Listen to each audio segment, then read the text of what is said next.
And so welcome again to those who have recently joined us, and we invite you to participate using the chat function and the raise your hand function. And this is a conversation, so you will not be interrupting us. If you want to pick up on something that's being said, we design this around interaction. I'm so excited. My guest tonight is a dear friend of mine, of Vicky and mine, actually, Rethabile Oliphant. Reta was my best man at our wedding. He's a friend of mine from when I lived in Pietermaritzburg in KwaZulu-Natal. Reta is married, and he is a practicing counseling psychologist. He's really great at his job, just because of the grace of God that's on his life. He's an incredible listener, deeply compassionate, has helped a lot of people work through very, very difficult circumstances. He's really great with couples, and he has a particular burden in that area. And so I'm going to interview Reta tonight, but just to start by saying, Reta, it's such an honor to know you, to call you my friend. Thank you for your real just love for us as a family, the way you've cared for us, been a great friend to us, helped us, and thank you for your persistent love for Jesus. And we honor you for just the way that you've developed your life. So we love you and God bless you. It's really wonderful to have you here. And I want to ask you just up front, just like a warm-up question, if you like, how has this pandemic affected you personally? Because you're not just a counseling psychologist, you're also a person. You have your own stresses, you have your own responsibilities. Yeah. Well, first of all, just thank you for the invite, and I pray to be of help and to be of use in this conversation tonight. How has this pandemic affected me? Well, it's affected me, I guess, in two different ways, or in more than those two ways, but two general ways. So if I were to refer to it as far as how it's affected me as a professional, it's disrupted how it is that I work. So my job, I have two jobs. I work at University of KwaZulu-Natal in the Pietermaritzburg campus in the Student Support Services office. We conduct individual counseling sessions with students, group interventions, all kinds of mental health needs for students on that campus. So it's disrupted our ability to conduct our work in the way that we usually would. Like so many people, we've had to transition to having to work from home, and that has come with its own challenges at an institutional level, and it's changed how I do my private work as well. I've done more virtual consultations. Unfortunately, as a mental health care provider, I have been able to meet with people personally. And I would say the sense of disruption also applies to my personal life, because the disruption has gone into, because of the disruption in my professional life, it's disrupted my daily personal rhythms and habits. And so, for example, I've been commenting recently, I think we had a conversation about it, you and I, that by this point of the year, when things were normal, I would be at a point where most students would have started their exams, and we would have already peaked in terms of our peak workload. And that would have happened just before June began. And so already my body is beginning to recognize the fact that I should be resting. I should be calming down, but that's not what's happening, you know? Yeah. So as far as the habits and the rhythms of my work, the habits and rhythms of my life, the main word that I would use to describe the experience that I've had is disruption. So much of how it is that I live and work is new, it's novel, and it's different. So that's how I would characterize how it's affected me. It's very interesting that you say that, because I hadn't thought about that in terms of just how long now everybody has been going without a rest. Yes. Without a sense of that being finished, the normal June, July holidays, slash half-year work rhythms, the rhythms that we weren't aware of perhaps in the background of our lives that gave us that sense of being finished, of having crossed a finish line, that's also disappeared along with COVID. And It kind of segues into the next question that I wanted to ask you, because there's been something that about COVID that is the pandemic that is unique in a sense. It's almost worse than a world war, and it introduces a kind of stress and anxiety that we haven't really experienced. Can you just unpack some of those? What do you think those layers are that we experience in terms of stress and anxiety? Well, okay. When the reality of the South African lockdown began to hit, what it is that people who are mental health care providers anticipated was that there was going to be a significant mental health care fallout from the existence of this pandemic.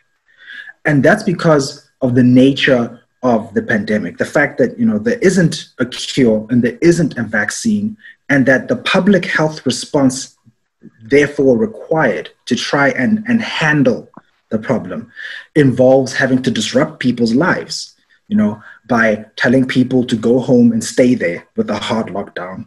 And even after you start to ease the lockdown generally, how people are going to live and work is inherently disrupted.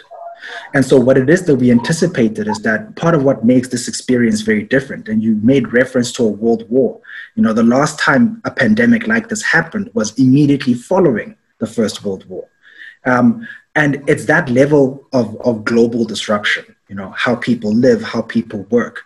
And when people experience that kind of disruption in their lives, they experience that as being very uncomfortable, because so much of what helps a person feel safe, secure, a lot of their identity and a lot of the resources, both personal and institutional, that they draw from in order to get to know who they are and to feel safe in their world, are either disrupted at best or at worst completely taken away from them.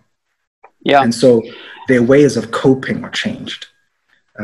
That's so my story right now. And I think just as I've been in conversation with people, it's not even so much the issues that people are facing, is just there's so many layers. Like for me, I've got what I do in terms of my vocation as a pastor, and that's the kind of obvious level. My interaction with people. We now have a lot of people in the church who are sick. Some of them are elderly. People have been in hospital. I've had a death in my near family from COVID, that kind of thing. But then, when I come home, my wife is, or I'm at home, and my wife is freaking out with this little baby. And we had these coping mechanisms where we could see friends, where we could go to a restaurant, where we could go walk on the beach, where Masuli, the baby, could be with friends. And then I didn't realize how much that was affecting me, that it wasn't only just stress coming from here, but my emotional recovery spaces had vanished overnight. Like now I'm stressed and I don't know what to do with my normal ways of getting out of this are all changed, so that in itself is just something that I've been hearing as a common story as well. Yes. And so this is why it is that mental health care practitioners worldwide, as soon as they start seeing the lockdown coming, there's many of those concerns that we had, because this is something that I often say to clients, right? When they come and we are engaging in a therapy session, I often say to them, when it comes to my ability to help you with whatever it is that you're here for, there is the reason why you are here, the presenting problem itself. But a huge part of what is going to help us be able to figure out what you really need is to understand when you are here, why are you coming to therapy now? And that matters. And it matters because most people who might benefit from therapy are not in therapy because they figured out a way to cope, right? Some of their coping mechanisms are healthier. Some of their coping mechanisms are less healthy, but for whatever reason, it works. It's adaptive. Now, what it is that we anticipated is that many people are having their coping mechanisms taken from them. And for understandable reasons, it's a public health crisis. But then it doesn't mean that their problems disappear. They're going to have to adapt new coping mechanisms in order to get through what they're going through, whether it's pre-existing problems or problems that are developing because of the crisis. So that's where we're going with our conversation tonight, and I hope that by the end of this, at least, and this is just an introductory conversation. We'll keep talking about this in the weeks that come, but I really hope that people will come away with at least one idea of how you can cope better with stress, a mechanism, a practical strategy, is something that you can do to be more emotionally healthy, something that you can take control of actively, purposefully, volitionally every day, and say, I'm going to do this. When I feel stressed, I'm going to go there.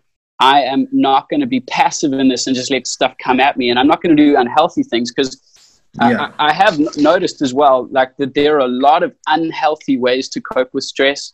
Like, for example, the way I experience social media is, if I'm in a stressed space and I go there and I get my phone out and I go, let me just take my mind off what's happening, and I start scrolling on Facebook, my anxiety levels don't go down in that half an hour. They go way up. Sometimes I find stuff to be stressed about that I don't even, so it definitely depletes me. And that's just one example, but I think, binge watching series. I wonder what your comments are about just emotionally unhealthy escapes. Okay. If I may, if I can start nearer to the beginning, when we talk about, I would like to define what it is that we talk about when we mean about stress, right? Because the word stress has been used so colloquially in conversational language for so long, people may not necessarily understand what it is that a psychologist means when they speak about stress. So first of all, in order to understand what stress is, I think it's valuable for people to understand that what your psychologist means when they talk about stress. What they're referring to is your response to a stressor, right? So what is a stressor? Imagine you and I were standing up facing each other, and I placed my hands on your shoulders and I just pushed you gently. That force, that act against you, that's an example of a stressor in your life. And that happens all the time. And it's anything from having to wake up in the morning to go to work, or you're having a baby crying, like in your household, or anything like that. We are constantly experiencing stressors. What we normally describe as stress has to do with our response to a stressor, right? And depending on whether or not our response is going to be more healthy or less healthy, we're going to experience either more positive experiences or negative experiences. So that's generally speaking. And when it comes to stress, the concept, many people may not necessarily understand that stress is not something that's necessarily a bad thing, right? So there is the idea of distress compared to eustress. So being a person who works on campus, for example, I often listen to students speaking about the idea that they work well under pressure, but they must be able to understand why that happens. The reason why that happens is because if you imagine a bell curve, a curve that goes up and it comes down like that, on this side of it would be you being calm. You don't have many stressors or anything going on. The middle part of it, where the peak is your experience of good stress or eustress. And that's when you're under just enough pressure, but you're able to respond to it well enough that you're able to be very productive, you're able to be focused, what people call being in the zone or in the flow, right? Yeah. What can begin to happen, however, if those stressors remain for longer than they should, you begin to go down the other side of the bell curve into distress.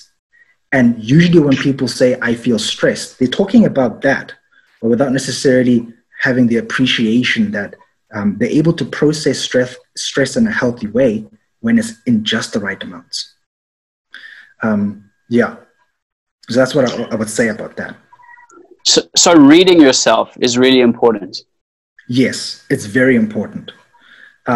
It's very important because it's going to be important for you to understand at a biological level. So as far as your body, as far as your mind, your thoughts, and your emotions, what is my stress response?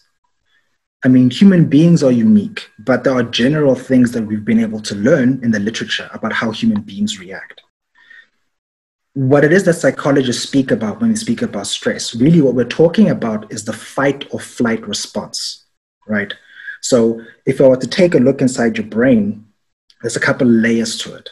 The top part of your brain, the gray matter, the foldy stuff, that's your cerebral cortex. And that's the most advanced version part of your brain.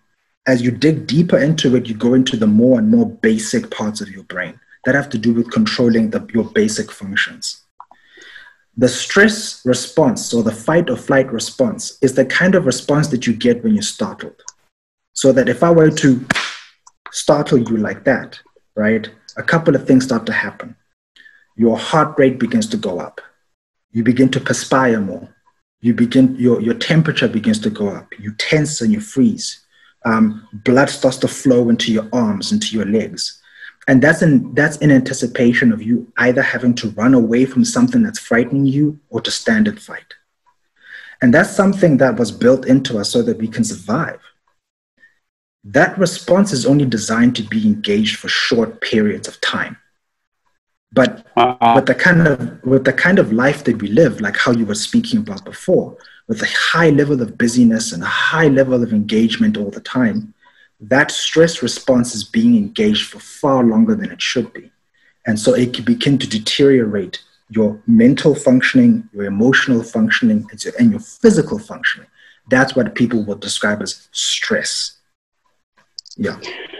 And so there's coming to that difference between the higher brain function or lower brain function, if you like, is that, I'm sorry if my language is not accurate, but there's definitely a place where I know myself that I'm shifting into that lower brain function response, that unthinking, unrational, unspiritual part of myself that is like this automatic, don't have to think about it, like just jump in kind of response. And honestly, if I think about myself over the last 10 years, for example, that hasn't changed. It's just that I've started to see it a little bit earlier.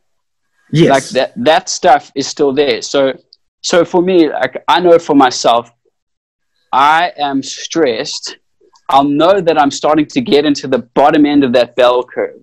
The bad stress side. Distress. Distress. I'm getting into distress when I become self-critical.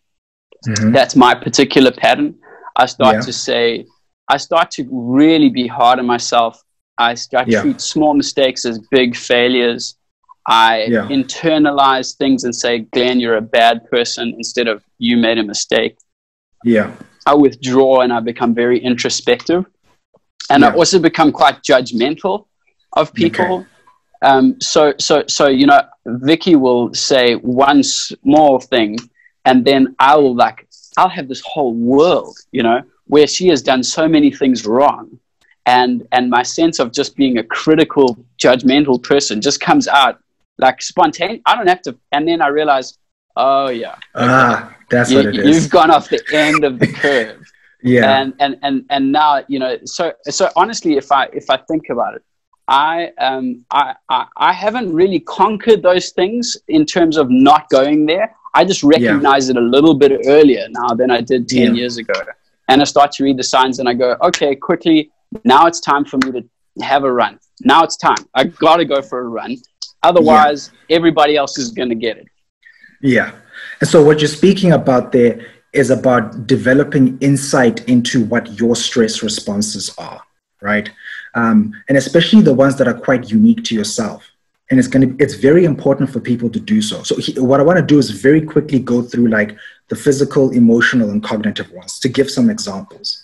So physically, some of the things that a person can expect are increased headaches, troubles with digestion, tiredness, muscle pain, heart palpitations, changes in weight, constipation or diarrhea, clenched jaw or grinding of teeth.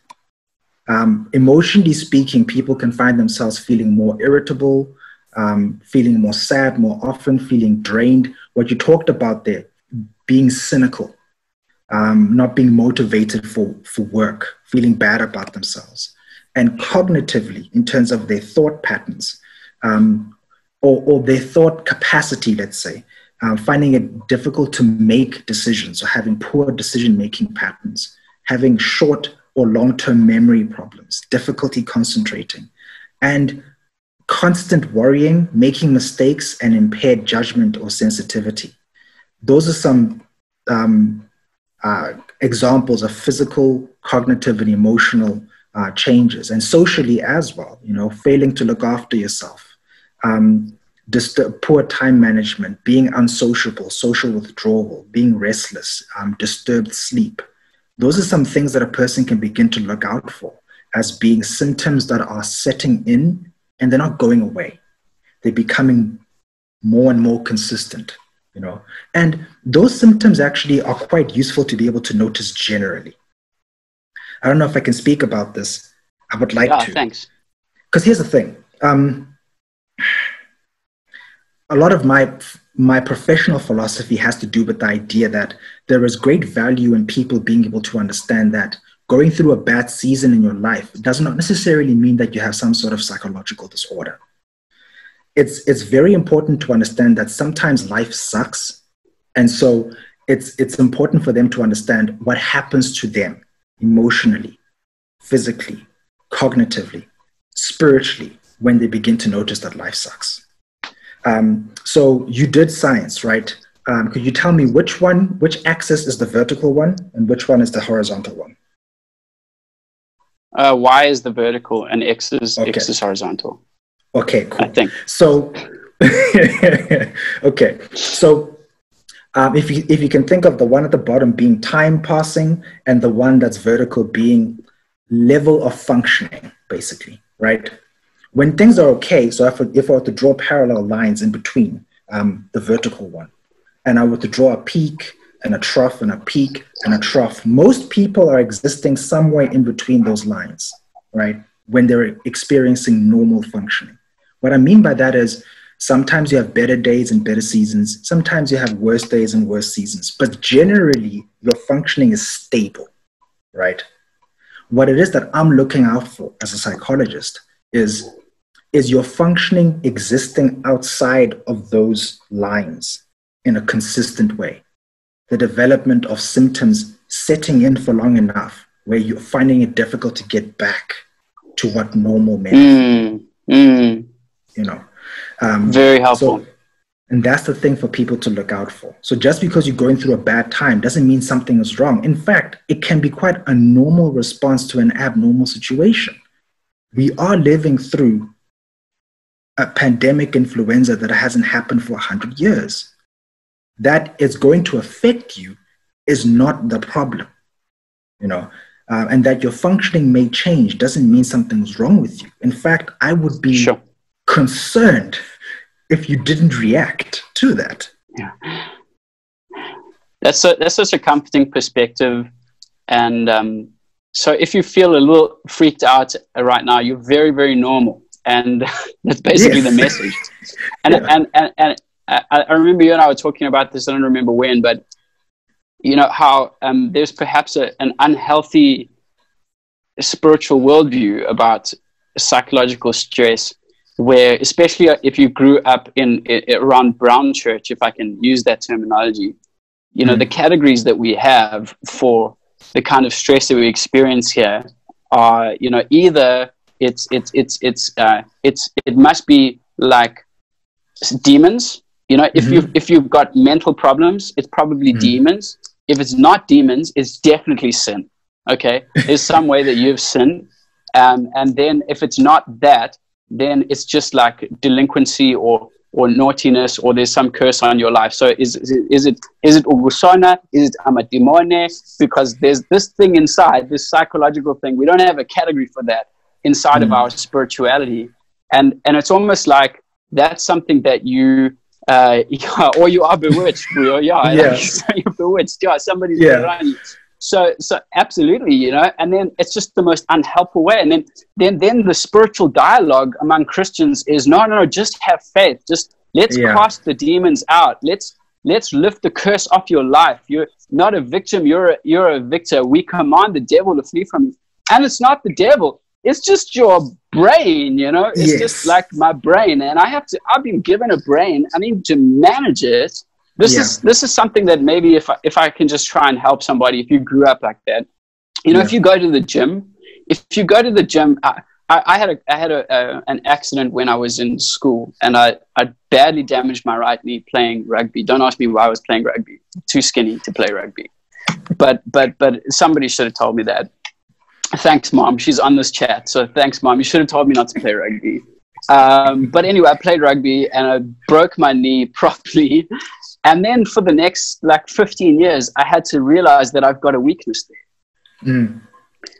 At no point in my life did I say, my knee is sinful. My knee is demon possessed. My knee has been bewitched. I don't have faith because my knee is weak. But somehow when our brain chemistry, we say, no, you just don't have faith, you know? So I can have a day where I'm like, I don't know, am I the only one on this chat where I have some days where I'm like, Jesus, where are you? I cannot do this. Can I quit? How quickly can I quit? You know, can I just run away from this? Yeah. And then I have to grab myself and just go, you know what? You're just having a bad day. Just give yourself 12 hours, half a decent night's sleep, wake up the next day, get some exercise, and then come back to this perspective. So I don't know if that helps anyone. Yeah. But I think we're over spiritual about this as Christians. And Jesus was a person in a body, right? Yeah. And he cared for his body, and his spirituality affected his body. Yeah. Yeah. And I would say that those are important categories to be able to help people develop and start to be able to operate in. Often what it is that it's the first thing that I would do when working with a client is to help them to understand what is happening to them. So just like we've been having a conversation about stress, it's you're not strange, you are not mad. Here's what's happening with you. You know, you're under. There's a lot of stressors happening in your life. You have very few resources. This is what's happening to your mind, to your emotions, to your body. And this is why you're reacting the way that you are, so that a person can understand what's happening with them. And then here's what we can do that can help. Yeah. So maybe a real practical takeaway at this point in the conversation, and I'd like to hear what you have to say on the chat. Maybe you'd like to just share quickly what you think your reaction would be a practical question would be, how do I know when I'm going off the wrong end of the curve? Okay. Because there are definitely warning signs that I can learn about myself where I'm hitting the top of that good stress, that eustress. I'm pretty motivated. The problems, the problems are still motivating me. I'm up here. I feel like, I've got faith for this. Come on, Jesus. I got some creative ideas. I'm still ready to phone someone. I can ask someone to pray. And then definitely there's a tipping point, but you don't want to realize it when you're at the bottom of the curve and you're throwing plates at your husband in the house, or you're kicking the neighbor's dog, or you're trying to use a gun against the pele that cut you off in the taxi, a gun that you didn't own in the traffic. You want to realize it where you're a little bit further to the left-hand side of the curve, right? You want to catch this thing early. You want to say, okay, quickly, I need to recover. I need to refresh. I need to pray. I need to disengage. I need to cancel that meeting because I'm going to go into that meeting with the complete wrong state of mind. And then hopefully I'm going to push myself back into that eustress kind of part of the curve. You think that's a practical? I think that's something which is possible to do. So part of this requires discipline and experience. So unfortunately for many people, they would have gone through this enough times to know what usually happens when they're becoming distressed, right?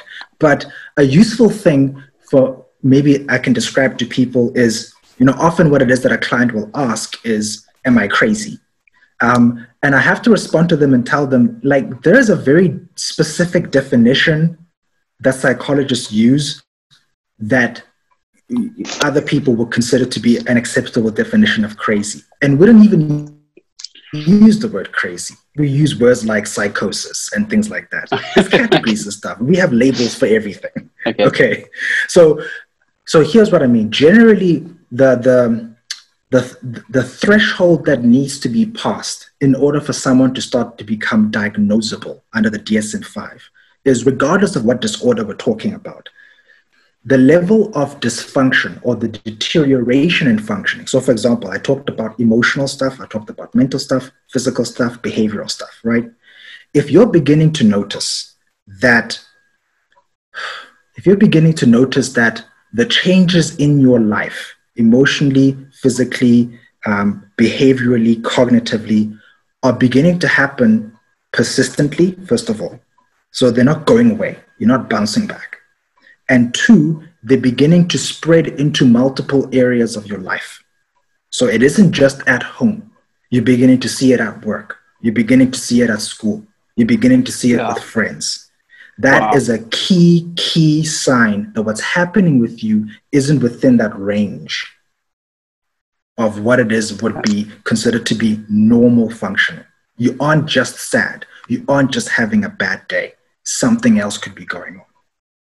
Wow. Right? So persistence and multiplicity of dysfunction areas of your life. And isn't it interesting how sometimes you don't pick that up yourself?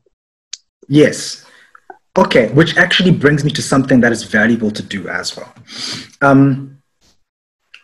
Something which can be very difficult for people to do when they're having a hard time is to grant to themselves the permission to do two things. The first thing is that many people struggle to be able to grant themselves the permission to validate their experiences. What I mean by that is basically to acknowledge that what is happening is what's happening.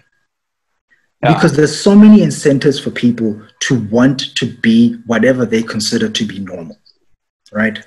Sure. So earlier on, for example, what it is that I did when I talked about the pandemic and the fact that it's okay to not be abnormal, it's okay to not be normal in an abnormal time, that's me speaking about validation and acknowledgement, right? So it's about a person, there is value in a person allowing themselves to acknowledge that what is happening is in fact what's happening with them. The second thing is about granting yourself the permission to be able to develop a habit of expressing what you're experiencing. This is another thing that many people struggle to be able to do, to express what they are going through. Now, you may be thinking, I have to talk to people about this. That's not necessarily what I'm saying. Often when people are struggling with something, part of what makes it worse is the fact that it's happening inside of themselves, right? And so it's thoughts that they are having, it's emotions that they are feeling. And there is value in a person developing the habit of taking the stuff that's inside of them and taking it outside of them, right? To be able to interrogate it, to interact with it. So what that can look like is, if you write a journal, do that. If you write songs, do that. If you paint, do that. If you draw, do that. Or a simplest thing that I like to recommend to clients, your phones have recording features in them. Record yourself speaking to yourself. It's not crazy. I do it all the time. And I do it so that I can interrogate my own thoughts and emotions to figure out, what am I thinking? What am I feeling? And how bad is it? And then in addition to that, if you have people in your life who are emotionally intelligent, who are mature, and especially people who are good at confidentiality, you can express what you're going through with them. The very act of speaking and acknowledging something often brings an immeasurable amount of relief. Before we even solve the problem, just talking. Yeah. And then I can talk about self-care things as well, self-care routines, right? So we talked about how it affects the body. Before you get in there, I feel like, well, actually, here's a junction, and we'll come to Vicky's hand in a moment. But I just want to give a pastoral comment on those two things, because I think they're immensely helpful. And if you're not careful, you can underestimate how powerful those two simple strategies are. To repeat them, give yourself permission to say that what's happening is actually happening. Yeah. And number two, grant yourself permission to express what you're feeling. Wow. I mean, you could write a book about that.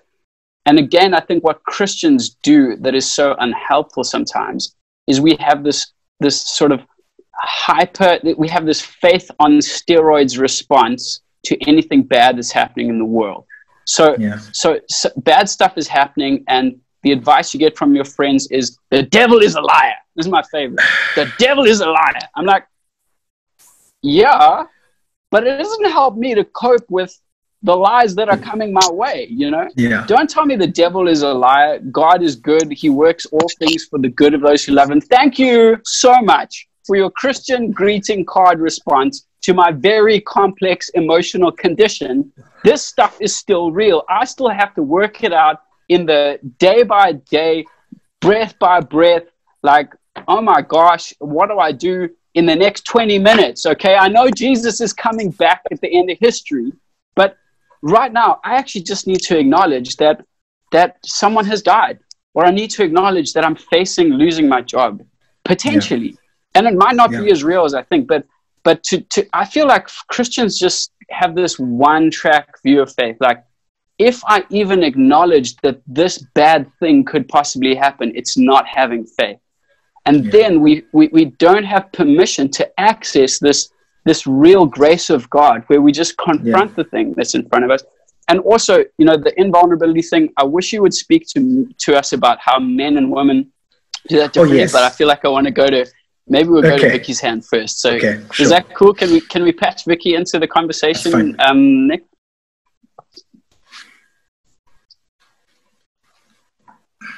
Thank you so much, Rita. This is absolutely 10 out of 10. This is pandemic radio that I want. This is the content we want to see. I just wanted, like you were talking about, just validating our experiences, and, you know, talking to an audience that's obviously very brown. I think it's really important for us to also talk about the myth of strong Black women and strong Black men. Like, being a strong Black woman, I don't know about the experience of men, so I can't talk into that, but something that really, that I've learned, and it's something that I'm trying to unlearn, is the myth of being a strong Black woman, so that you can't give expression to pain, and you can't give expression to hurt, and you can't give expression to being tired, because the thing that's because the thing that's validated is to suffer in silence. The thing that's validated culturally is to do the work in isolation, as opposed to doing it in community, in safe community spaces, or doing it in therapy, because therapy is definitely for mad people. It's not for Christians. And I think, like, I really, like, just becoming older and obviously being more exposed to different people and different worldviews has helped me tremendously to start saying, wait a minute, there's some unhealthy things that I've internalized and learned over time that are actually not helping me progress spiritually as well, and mentally, because they're toxic things that I've learned. So for me to say I'm fine when I'm not fine, just because I'm trying to put up a face of, now I've got this together, is not helping me. And if it's not helping me, it also means that, in fact, in terms of being a person in community, it makes me a weaker person in the very community that I'm trying to be strong for. Does that make sense? Yes. So like, I'm just listening to it, and I just feel like we really need to start creating spaces and saying, and giving people real permission to be validated, and saying, I feel weak, and not seeing that as something to pray away necessarily, but something to press into and push through. Like, let's press into that weakness and like go through it, like go through that thing. Don't circumvent it. Don't go around it. Don't pray it away. Pray into it. Like, walk in the valley and see what's on the other side. Because I feel like for a lot of us, we're just like, oh no, something bad's happening. Jesus, fire. And then fires are gone. You're still where you're at, you know what I'm saying? So like, I think a lot can be said about like weird archetypes of masculinity and femininity, particularly in brown culture, that also exacerbate really, really poor mental health. I need to go because I need to put cartoons on. Excuse me. Okay.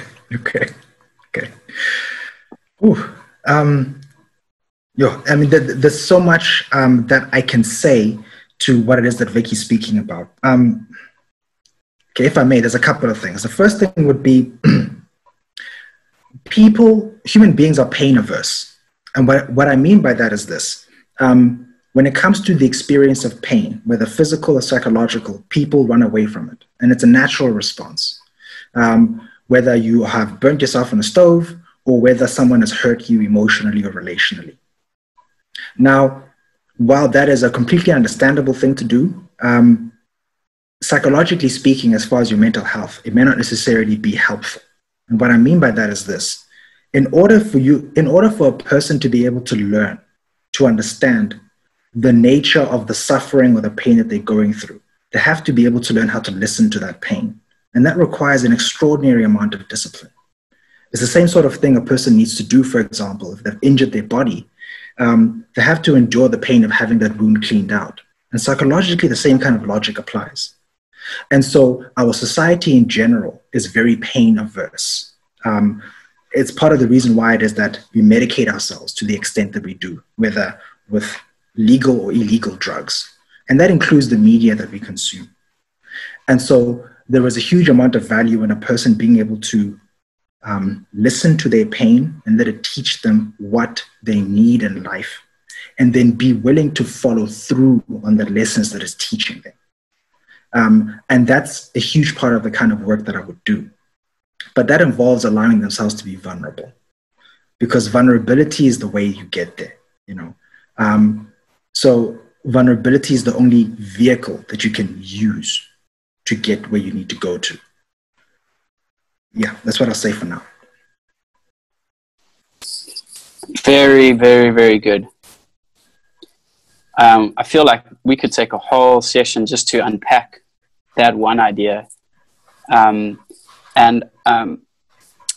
Just to drop another resource in here, as I said, I'll share whatever I know. I don't know much, but I have this conviction that it's best shared. Coming up on your screen, The Power of Vulnerability, Brené Brown. Yeah. Absolutely fantastic. She popped onto the scene she's always been a solid psychological researcher, but she kind of became a YouTube hit overnight, accidentally, with this one talk that she gave called The Power of Vulnerability. It's about 40 minutes long. I highly recommend that you Google her.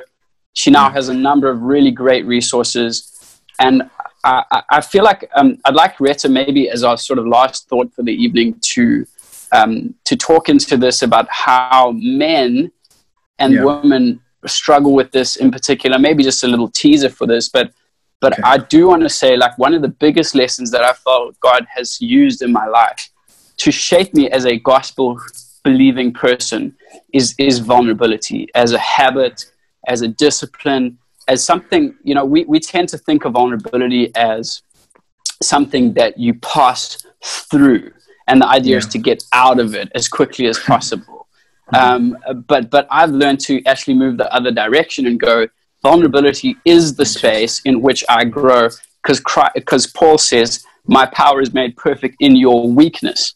That's when Christ shows up. That's when the Savior comes to you. Can you speak to that for just a minute? And again, I want to ask you to frame it in terms of men and women, because I think us guys we suck at this, to be blunt, in many ways, but I'm not sure how we do. Okay. So generally speaking, when it comes to help-seeking behavior, what people who are health providers in general, whether we're talking about doctors or psychologists, whoever, when it comes to what we call help-seeking behavior, the overwhelming majority of people who are willing to ask for help are women, right? So the overwhelming majority of the clients that I see, both on campus and in private practice, are women. Today, for example, I had one of the very, very, very few men that I saw in therapy. And, you know, you and I could have a whole conversation about the reasons why that happens. And a lot of it has to do with the kinds of cultures that people grow up to and so on. And things that are taught to men or taught to boys about unhealthy things that are taught to boys about what being masculine means. And they're not helpful. So generally speaking, when it comes to the likelihood that someone is going to ask for help and actually take up help, more often it's women compared to men, generally speaking. But even among women and also among men, when it comes to actually finishing the work of the help that which they seek, there usually comes an inflection point where it becomes very difficult to make progress. I'm going to try to explain it this way. I remember a couple of weeks ago, I remember having an insight, and it goes something like this. There's all kinds of reasons why it is that people develop psychological problems or disorders.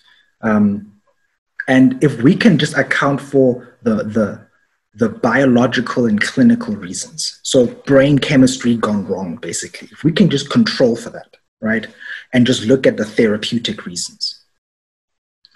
A lot of the time, a lot of the reasons why people develop the severe problems that they have has to do with their insistence on trying to be, it has to do with the distance that exists between the person who they really are and the person that they think they should be. So Vicky referred to this idea of being a strong Black woman or a strong Black man or whatever it is, right? It has to do with that distance between the person that you really are and the person that you think you should be. And you would be astonished at the kinds of decisions that people are willing to take in order to try and live up to the person that they think they should be. Stuff that's influenced by all kinds of things, by their culture, by their family, by their upbringing, by their society.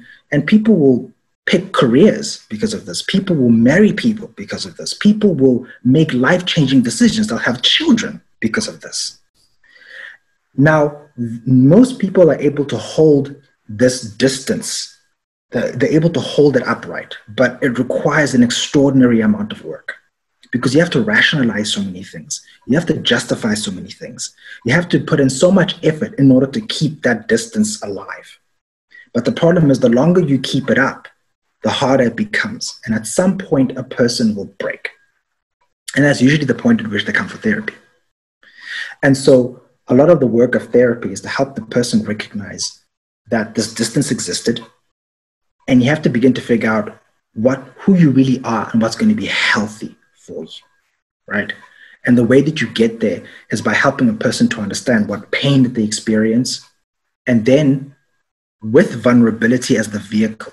And this is the most difficult part for people, for them to be able to see themselves as they really are. And by this, I'm not saying that people should accept everything that they are, because there's some parts of yourself which are healthy that are good. There's some parts of yourself which are unhealthy and destructive. And there's some parts of yourself that are somewhere in between. But it's about relating to yourself as you are with real data so that you can make decisions about what's going to be healthy for you from a realistic perspective. You know, and the way that you get there is by being vulnerable with yourself, with other people, and developing a habit, a culture of being genuine. A lot of the time people develop problems because, to put it very simply, they don't know themselves.